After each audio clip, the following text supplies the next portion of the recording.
welcome back to my channel. Hope everyone is doing well. Today we'll be solving lead code problem 33, search in a rotated sorted array. Okay, so there is a special property about the array, input array which they have given. Okay, it will not be completely sorted, whereas it will be rotated at a specific index. Okay, so let's see, and you will be also given a target array. We are supposed to identify whether this target element is present in the given input array or not. If it exists, then we have to return the index at which the target exists. If it does not exist, then we have to return -1. Notice that the index which we are returning is based on the 0 based index. Okay, so let's assume that if the array was completely sorted, okay, let's assume that there is no this special behavior of rotated sorted. Okay, if array is completely sorted, then we could have applied binary search straight away, saying that first we will check whether the mid element is equal to the target or not. If it is equal to target, then we'll straight away return it. If mid is less than target, okay, then that means our target will lie in this area. Okay, so we would actually string our search space to this specific area. Okay, so we would actually set left to mid plus 1, and then we would search in this area.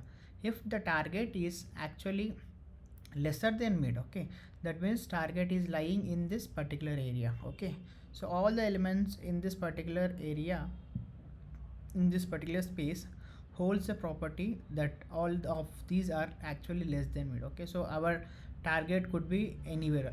Okay, so that's why we would actually search in this left space. Okay, this way we would actually string the space by half.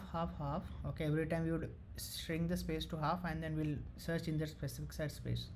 Whereas in this particular problem, the array has been rotated but at a specific index. Let's say array was rotated at this particular index. Okay, if it was rotated at this particular position, then this entire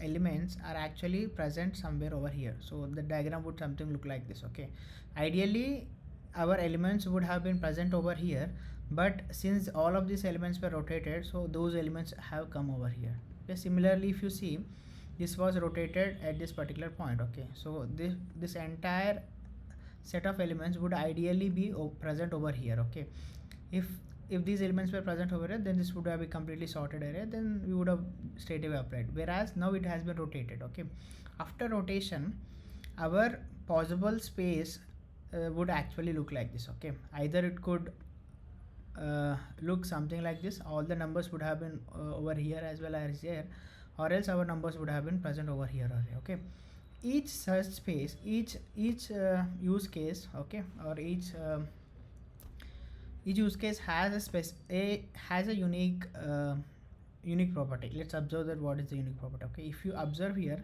left is less than mid. Okay, if left is less than mid, then I can say that my numbers would fall in this particular category. Okay, so if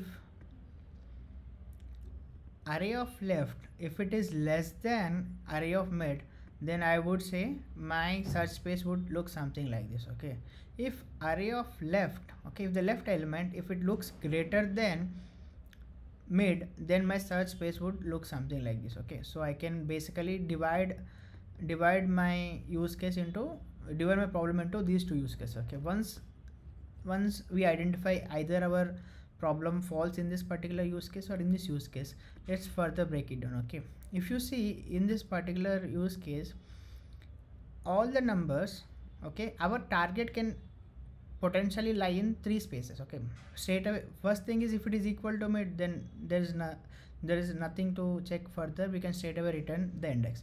If the target is not lying on the mid, then what I can say my target can potentially lie in this area, or it can lie in this area, or it can lie in this area, right? It could be somewhere between here to here, from here to here, or from here to here. Okay, so let's look at this particular this entire space is having the same behavior, so let's not look into this.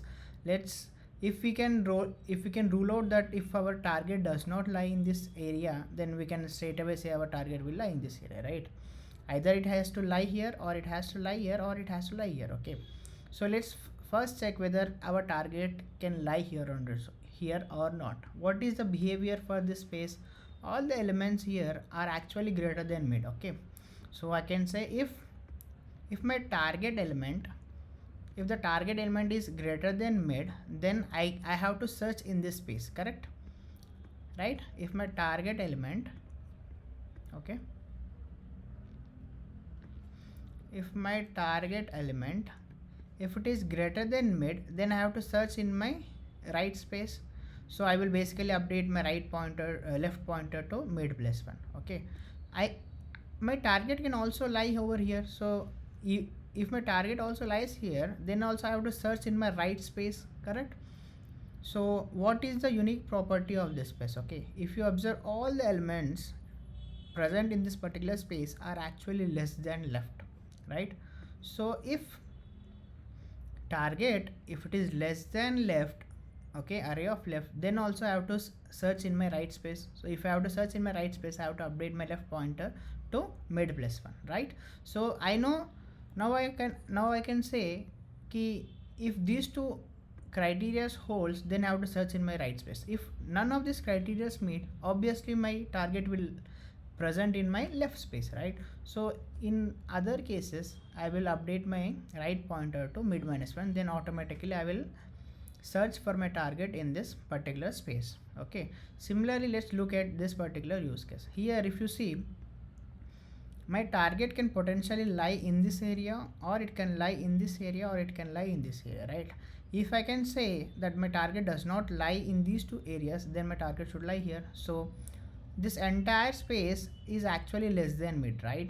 Okay, so let's first roll out, look at this particular space. Okay, if my target is less than mid, then I can say I have to search in my left space, right?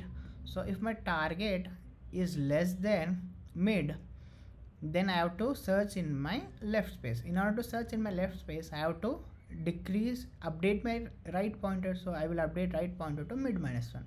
Okay, even in this area, even if I know if my target also lies in this area, then also I have to search in my right space. Okay, what is the unique property of this space? All the elements in this space are actually greater than the array of right. Okay, so if the target element is greater than the array of right, then also I have to search in this space, which is left space. In order to search in left space, I will obviously update my right pointer. If target does not lies in this area or in this area, then automatically it has to write in this area. If it lies in this area, that means I have to search in my right space. Okay, so in order to search in my right space, I will basically update my left pointer, which is left is equal to mid plus 1. Okay, so this way we can actually identify where exactly our target element lies. If after iterating through, we have to do this algorithm, we have to repeat this process until and unless left is actually less than or equal to right. Okay, so initially my left would be 0 and my right would be the end, the last element. Okay, and we basically repeat this entire algorithm until and unless my left pointer is less than or equal to right pointer. If we are not able to identify the target, then we'll basically return minus 1. Okay, let's try to implement this. Okay, so I have already implemented this. Okay, so let me do it again for the sake of audience. Okay, so first I would say my left pointer would be 0 and my right pointer would be the last pointing to the last element, which is length minus 1. Okay, now as I mentioned, I have to perform a task until and unless my left is less than right. Okay, what I have to perform? First I will compute mid. Okay, first I have to compute mid element, right?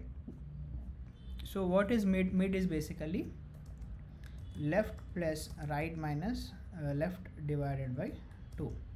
Okay, Okay, this now I identified my mid element. If my mid is equal to target, then I have identified the index at which my target is lying, then straight away I can return it. If that is not the case, okay, then I have to identify which use case am I falling in. Okay, if array of left is actually less than array of mid, then I will fall in this use case. So array of left, if it is less than or equal to array of mid, then I will fall in the first use case. If not, I will fall in the other use case, which is this. Correct? Now,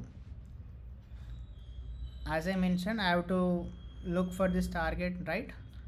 So the first use case, if target is greater than mid, that means I will fall in this particular area. And if target is greater than array of mid, then I will fall in the first criteria. And if my target is less than array of left, then also I will fall in this particular area. So target is less than array of left, then I will basically update my left pointer, which is left is equal to mid plus 1, or else I will simply update my right pointer to mid minus 1. Right, if it does not fall in this criteria or in this criteria, it will obviously fall in this space. Okay, now we have written code for this particular use case. Now we have to write code for this, right? The same, whatever we have written here, the same we have to code it out here. Okay, if target is less than mid, that means it will fall in this criteria. If target is less than mid, then it will fall in the first criteria. And if target is greater than the right element, all the elements are greater than the right element, so if target is greater than array of right, then also I have to basically search in my left space. In order to search in the left space, I will update my right pointer, or else I will search in my right space. Correct? If you are not able to, if this entire loop gets executed and if left exceeds the right, that means we are not able to find out our target, then we have to return -1, right? So that is all about this problem. Let's try to run this algorithm. Hope we have not done silly mistake. Yes, we have done it. So it's actually array, input is actually nums, but we are everywhere treating it as array. So let's try to update this particular variable. Yeah, default test cases were satisfied. Let's try to submit this problem. So all the test cases were also satisfied, and if you see, we have beat 100% of the people. It says almost 0 milliseconds runtime. Okay, so if you see, the time complexity for this algorithm will be logarithmic. Okay, it will be big O of log n. Okay, where n is basically the length of the array. The reason being, every time we are actually reducing our search space by half every time. Okay, so that's the reason our search space will keep on reducing by half of half. So the overall time complexity would be big O of log n. Okay, so that is all about this problem. Thank you. Do subscribe to my channel for more such coding videos.